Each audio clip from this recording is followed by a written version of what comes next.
Thomas Soto. Et c'est Yves Tréhard qui décidément enterre beaucoup de monde ces temps-ci. Bonjour Yves. Hier c'était le Parti communiste, ce matin ce sont les écologistes. Les écologistes sont morts, vive l'écologie, nous dites-vous. Bonjour Thomas, bonjour à tous. Eh oui, ils n'avaient pas de candidat à la présidentielle, pour la première fois depuis 1974.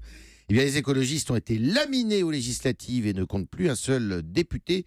Et je crains fort que les sénatoriales de septembre soient redoutables pour eux aussi. Et pourtant, jamais en France, l'écologie n'a été représentée à des postes aussi prestigieux. Alors hier, avec François de Rugy, écologiste passé au macronisme, qui préside désormais l'Assemblée nationale, avec Nicolas Hulot, écologiste de la première heure, convaincu, qui depuis plus d'un mois tient le rang de ministre d'État, ministre de l'écologie.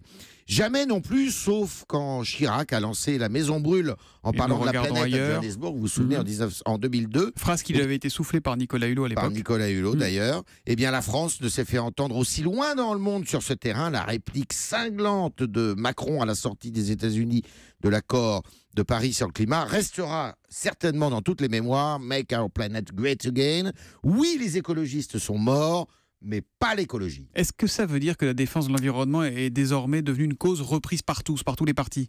Non, parce qu'on ne peut pas dire que l'écologie ait été un des thèmes centraux majeurs de la campagne électorale, pas plus chez Macron que chez Fillon, beaucoup plus en revanche à gauche, où elle a même été un axe majeur de Mélenchon et dans une moindre mesure de Hamon. Mais chacun sent bien que tous les dossiers à caractère écologique sont explosifs et qui peuvent fracturer la société française. Le sort de l'aéroport de Notre-Dame-des-Landes, qui n'est pas encore bouclé. L'avenir du nucléaire avec la fermeture de Fessenheim et l'ouverture de Flamanville. Le diesel, l'amiante même dont on parle ce matin, et sans parler des perturbateurs endocriniens.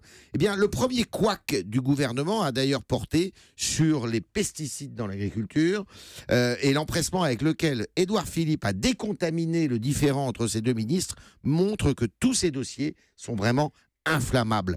Aucun politique ni aucune formation ne peut s'exonérer de les traiter ou d'avoir un avis, même si la matière est plus que dangereuse. Yves, comment vous définiriez Emmanuel Macron ? C'est un écologiste pragmatique, un écologiste éolien qui va dans le sens du vent, c'est quoi ? Oui, alors d'abord les Verts, parce que vous m'avez accusé d'enterrer tout le monde. Les Verts, ils sont morts de leur guéguerre, il faut le dire, intestine, politicienne, qui n'ont rien à voir avec l'écologie d'ailleurs, et pour avoir été aussi, alors, souvent des apôtres de la décroissance. Alors Macron, on verra s'il peut, selon sa formule consacrée, être en même temps un chantre de la liberté d'entreprendre et de la préservation de l'environnement. L'équation n'est vraiment pas simple, et souvenez-vous de Sarkozy. Et souvenez-vous d'Yves Tréhard qui reviendra demain matin à 7h15. J'espère bien, à merci, demain, Yves. Merci.